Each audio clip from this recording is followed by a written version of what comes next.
नमस्कार। आप सबका इस तीसरे भाग में स्वागत है। आपने पहले 2 भाग में देखा होगा, अपने विवेक बुद्धि से समझने की कोशिश की होगी कि कैसे हमारा शरीर नन्हे नन्हे परमाणु कणों से बना हुआ है। जो परमाणु कण क्षण क्षण उत्पन्न हो रहे हैं, क्षण क्षण नष्ट हो रहे हैं, और उस नष्ट होने वाले, उत्पन्न होने वाले, बदलने वाले उस परमाणुओं के प्रति मन का कैसा स्वभाव बना हुआ है। मन के स्वभाव के कारण हमेशा मन अंदर हमारे राग उत्पन्न कर रहा है, द्वेष उत्पन्न कर रहा है, भय उत्पन्न कर रहा है।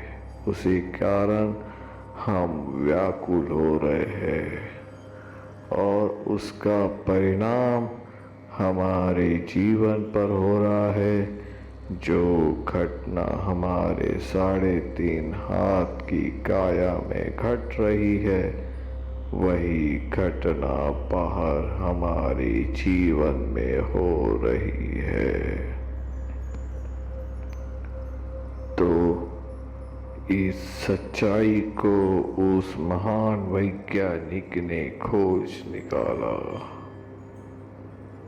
अब जो खोज निकाला वो रोग तो सबका एक जैसा ही है, तो उसका इलाज भी सबके लिए एक सा ही होगा। तो ऐसा इलाज ढूंढ निकाला जिसका परिणाम हमें इसी जीवन में, उसी क्षण में हमें पता होता है, हमें पता चल जाता है। तो इसे हमें देखना है ध्यान से और अपनी विवेक बुद्धि से समझना है कि कौन सी वो विद्या है जिससे हम सबका कल्याण समाया हुआ है। तो आइए, उस विद्या का नाम है विपश्यना साधना। विपश्यना यानी विशेष रूप से देखना, जो जैसा है वैसा ही उसे देखना। हमें हमारे शरीर के भीतर जाने के लिए, मन के गहराई में जाने के लिए हमें जो जैसा है वैसा ही देखना होगा। तो इसके लिए एक आलम्बन दिया है, और ऐसा आलम्बन दिया है जो सबके पास है, जो सब धारण कर सकते हैं। वो आलम्बन है हमारा सांस। सांस सबके पास है, सार्वजनीन है। सांस हमें वर्तमान में जीना सिखाता है। सांस और मन का गहरा संबंध है। आज हम देखते हैं, जब भी हमारे मन में भय जागता है, क्रोध जागता है, तो हमारी सांस की गति बदल जाती है। सांस अपनी स्वाभाविक गति खो देता है। तो इसी कारण हम ये समझ सकते हैं, हम यह समझ सकते हैं कि सांस और मन का गहरा संबंध है। कैसे हमारा मन, हमारा सांस हमारे मन के भीतर जाता है। हम देखेंगे, सांस को देखने का काम करेंगे तो ये हम हमारे मन के गहराई तक पहुंच ही जाएंगे। सांस को देखते देखते हम मन पे काबू पा लेंगे, और जब काबू पा लेंगे तभी उस मन को, उस परमाणुओं को जो क्षण क्षण उत्पन्न हो रहे हैं, नष्ट हो रहे हैं, उसे अनुभूति पहचानेंगे।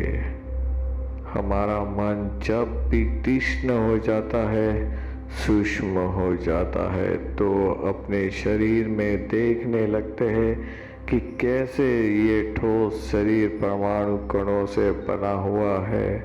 प्रति क्षण कैसे उस पे परमाणु तैयार हो रहे हैं, नष्ट हो रहे हैं, संवेदनाएं आ रही है, जा रही है। बस मन को बताते हैं कि देख भाई, जिस संवेदना के प्रति तू राग कर रहा था, द्वेष कर रहा था, देख वो देश सवेर नष्ट हो रही है। तो क्यों उसके प्रति इतना चिटकाव, तो क्यों उसके प्रति इतना द्वेष। जाग जा मेरे मन, जाग जा, अभी मैं समता में रहूंगा। चाहे मेरे जीवन में कैसी भी घटना आए, मैं पर्वत की तरह हिलूंगा नहीं। पर्वत की तरह पूरी मजबूती से खड़ा रहूंगा और उससे साथ लड़ूंगा और अपना विजय प्राप्त करूंगा। यही सच्चाई उन्होंने ढूंढ निकाली कि हमारा मन ही हमारा सबसे अच्छा और सच्चा मित्र है।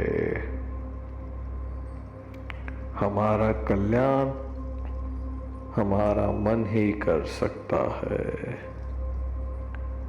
इस विद्या से हम इस सच्चाई को जानेंगे। तो आओ उस महानतम महान वैज्ञानिक के बारे में जानते हैं, जिसे आज सारी दुनिया जानती है।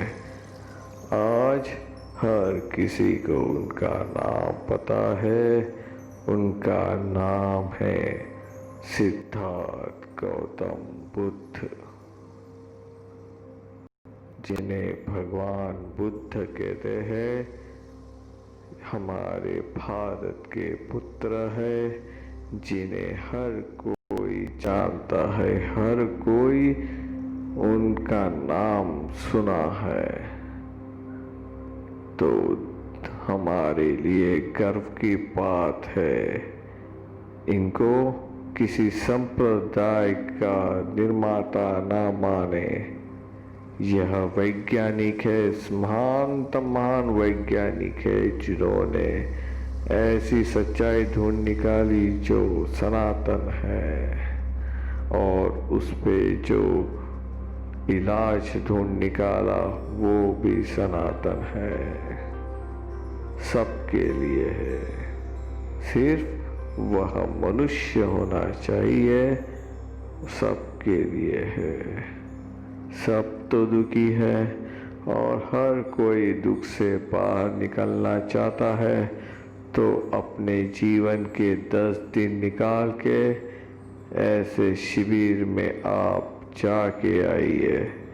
ऐसे कोर्सेस, ऐसे शिविर हमारे भारत में ही नहीं तो विश्व में कई जगहों पर इसके केंद्र है। मैंने इसकी नीचे एक वेबसाइट नीचे लिंक दी हुई है, उस पर आप ज़्यादा जानकारी निकाल सकते हैं और अपना कल्याण साध सकते हैं। तो देर किस बात की, जब हम ही हमारा कल्याण कर सकते हैं तो देर किस बात की। तो भाइयों बहनों माताओं पिताओं, कृपया करके अपने जीवन के 10 दिन निकाल के इस जीवन की सच्चाई को जाने।